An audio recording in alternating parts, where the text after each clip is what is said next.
Welcome to the Summer Food Service Program Updates 2023 training on streamlining program requirements and improving integrity in the Summer Food Service Program Final Rule, hosted by the Oregon Department of Education Child Nutrition Programs.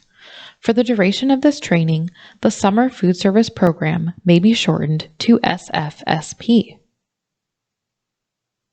In this training, we will review background regarding the final rule, rescinded waivers and authority to waive regulations, program requirements that are streamlined due to the final rule, policies that were codified into law, and clarifications provided by the final rule.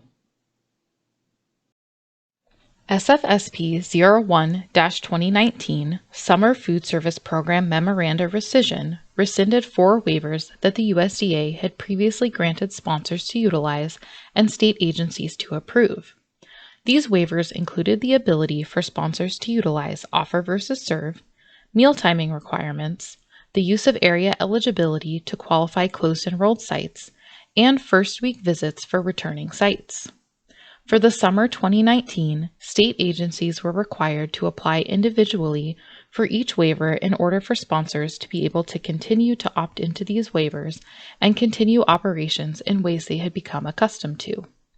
USDA Food and Nutrition Services approved 230 waivers for the summer of 2019. During the COVID-19 pandemic, the USDA was given the authority to grant nationwide waivers.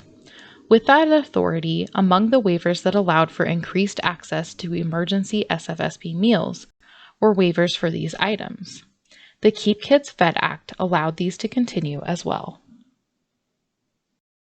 The USDA published the proposed rule streamlining program requirements and improving integrity in the Summer Food Service Program, SFSP, on January 23, 2020 to streamline requirements for program operators and enhance the customer experience for participating children and their families. This established a 60-day public comment period. However, it was extended to April 22, 2020. On September 19, 2022, the USDA published the final rule based on the proposed rule titled Streamlining Program Requirements and Improving Integrity in the Summer Food Service Program, SFSP. The final rule has an effective date of October 1, 2022, and compliance must begin by May 1, 2023. First, we will start with rescinded waivers and the authority to waive regulations. The 4 following waivers were implemented into law with the final rule: the use of area eligibility for closed-enrolled sites, first-week site visit exemptions, meal service time flexibilities, and offer versus serve at non-SFA sites. Closed-enrolled sites are required to have at least 50% of participants be eligible for free or reduced price meals. Previously, in order to show a closed-enrolled site qualified, the site was required to use income eligibility applications to determine eligibility for free or reduced price meals. The waiver allowed for sites to establish eligibility based on area data, such as census or school data, of the site's location. In the final rule, closed-enrolled sites may use either income eligibility applications or area data of the site location, including school or census data, to show that at least 50% of participants are eligible for free or reduced price meals. What this means for sponsors is that area eligibility may be used to qualify a closed-enrolled site if it can determine that the participants being served by the site are from the area being used to qualify the site. Additionally, as area eligibility is intended to qualify open sites for the community at large, sponsors of closed-enrolled sites must be able to demonstrate that there is an open site in the same area that the community can access to receive meals. Information related to the use of area eligibility for closed-enrolled sites will be collected as part of the application process. The previous requirement for sponsors was that all sites must have a visit during the first week of operations. A collection of 3 waivers for sites in good standing that operated either in the last program year or on another child nutrition program allowed sponsors to be approved to waive this requirement. These were SFSP 12-2011, which waived this requirement for SFSP sites in good standing that operated in the last program year, SP 07, SFSP 04-2013 revised, Summer Feeding Options for School Food Authorities, which waived this requirement for NSLP sites in good standing, and SP 06, SFSP 06, CACFP 03-2014, which waived this requirement for CACFP sites in good standing. The final rule now requires the first visit for new sites and sites with operational problems to be within the first 2 weeks of operation. This is up to the state agency's discretion as to what sites are required to have a first 2-week visit and what the criteria is for operational problems. Additionally, the previous requirement was that sponsors must conduct a food service review, also known as a site monitoring visit, within the first 4 weeks of a site's operations. The final rule now allows the food service review to occur at the same time as the first 2-week visit if the site is required to have one. In summary, this means that sites that operated SFSP in the previous year or operated CACFP or NSLP and are in good standing may be eligible to waive the first 2-week visit. ODE defines good standing as a site that did not have findings during sponsor or state agency monitoring visits. If a site has a first 2-week visit, the site monitoring visit may be completed at the same time. If a sponsor elects to do this, both the first 2-week visit form and site monitoring form must be completed. The site monitoring visit, first 4-week visit, is not eligible to be waived, and sponsors must complete this for all sites that they operate. Previously, there were 3 requirements around meal service times, including 3 hours between the beginning of one meal and the beginning of the following meal, 4 hours between lunch and supper service if no snack was served, and supper could not begin later than 7 p.m. nor end after 8 p.m. The waiver removed all meal service time requirements. In the final rule, most mealtime restrictions were removed. The one remaining restriction is the 1-hour minimum between the end of one meal service and the beginning of the next meal. This does not apply to residential camps. The final rule also provided clarification and flexibility around meal times. Previously, breakfast meals may have been served after lunch and claimed as a reimbursable breakfast. The final rule clarifies that breakfast should be served closer to the participant's actual breakfast time, and claiming breakfast served after lunch or supper is strictly prohibited. There was also a need for flexibilities to conduct meal services in the event of unforeseen circumstances. The flexibility allows for reimbursement of meals served outside of approved mealtimes if an unanticipated event occurs. What the final rule means is that breakfast should be served close to the participant's typical breakfast time, and breakfast meals cannot be claimed for reimbursement if served after a lunch or supper meal service. Sponsors do have the ability to serve a snack after a lunch or supper if a breakfast is not being served as well. At this time, the USDA does not have any guidance on what a qualifying unanticipated event would be. Previously, this was applicable to emergency situations when the SFSP was operating outside of the traditional summer months. Please contact your assigned child nutrition specialist if an unanticipated event occurs and you believe it would qualify for reimbursement.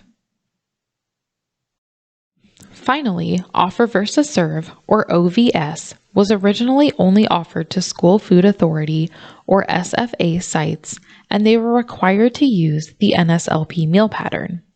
Previous policy guidance extended OVS to all sites, regardless of their location or sponsorship. This allowed SFA sponsors to opt in to use the SFSP meal pattern and its OVS requirements. The final rule now allows OVS only at SFA sites and allows SFA sponsors to use OVS with either the NSLP or SFSP meal pattern. At this time, only SFAs may utilize OVS without an additional waiver from the USDA. SFAs must use either the NSLP or SFSP meal pattern for OVS. Sponsors are required to choose one meal pattern to follow and are required to follow the meal pattern that they are approved to utilize. SFA sponsors may request to utilize OVS by selecting this option in the site info sheet in CNP Web. Sponsor staff must be able to demonstrate that they understood OVS requirements and be in good standing with child nutrition programs to be approved to utilize OVS. SFAs may only utilize OVS if they are approved by ODE CNP to do so. The SFSP final rule streamlines some program requirements, which will be reviewed next. Previous SFSP requirements were that sponsors must demonstrate financial and administrative capability prior to approval to operate the SFSP. The final rule codified policy guidance stating that SFAs and CACFP sponsors in good standing are not required to submit further evidence of financial and administrative capability. Additionally, the final rule clarifies and provides guidance as to how state agencies evaluate sponsor applications. The final rule states that sponsors of the SFSP are required to submit a management plan that addresses the performance standards that correspond to the CACFP, which include financial viability and financial management, administrative capability, and program accountability. So what does this streamlining mean for SFSP? Starting with fiscal year 2023, sponsors are required to have a written management plan. ODE CNP will provide sponsors with an electronic template for their management plan. This will either be through CNP Web or another online platform. If a sponsor currently operates the CACFP, only one management plan is needed for both the CACFP and SFSP. Sponsors in good standing will be allowed to elect to use their CACFP management plan for the SFSP. ODE CNP will release details on how to do so once it is determined.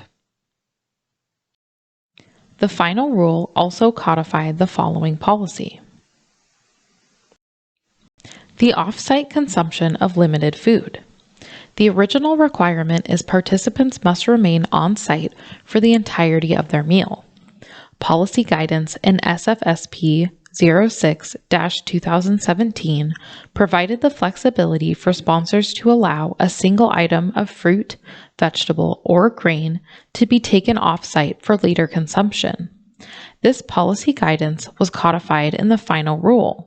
However, there are some considerations that must be observed before implementing this practice. These considerations include the practice of taking a single item to be taken off-site only if the site has adequate staffing to properly oversee this practice. ODE CNP may prohibit a sponsor from allowing single food items to be taken off-site on a case-by-case basis if it is determined the sponsor lacks the ability to provide adequate oversight. If ODE CNP denies a sponsor from utilizing this practice, the sponsor may not appeal the decision. In the last section of the SFSP final rule, the USDA provided clarifications. Reimbursement claims for meals served away from sites. Previously, meals were only reimbursable if they were served and consumed at approved SFSP sites. Policy guidance later stated that meals could be served away from the approved site in the event of field trips, and that sponsors must notify their state agency when this occurs. The USDA clarified in the final rule that meals can be served away from the site during a field trip, and sponsors must notify the state agency prior to the field trip.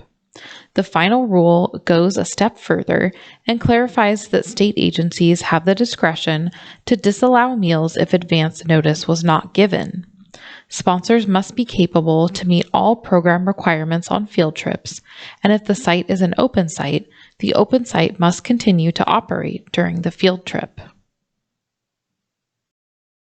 What this means for fiscal year 2023 is that sponsors must notify ODE CNP in advance in CNP Web of field trips at any sites. Sponsors must be able to ensure that the meal service during the field trip meets SFSP requirements. Items related to meal service requirements being met include proper food handling, meal count, and site supervision. Open sites must continue to be open to the community during field trips. It has been recognized that this may not always be possible. If keeping the site open is not possible, the community must be given advance notice of where to go to for meals. This may be through posters or signs at the site, as well as verbal warnings before the field trip. Field trip information will be collected in CNP Web. The USDA added the definition of a site supervisor in the final rule as well. This has previously only been listed in the SFSP Administrative Guide. The site supervisor is defined as the individual on site for the duration of the meal service who has been trained by the sponsor and is responsible for all administrative and management activities at a site, including, but not limited to, maintaining documentation of meal deliveries, ensuring that all meals served are safe, and maintaining accurate point-of-service meal counts.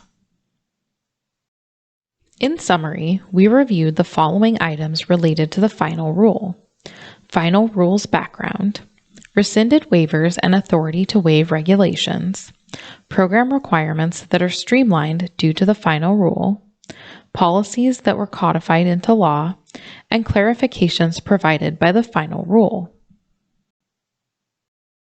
Finally, this is a special announcement. On December 29, 2022, the Consolidated Appropriations Act 2023 was passed. This act funds certain government programs through fiscal year ending September 30th, 2023.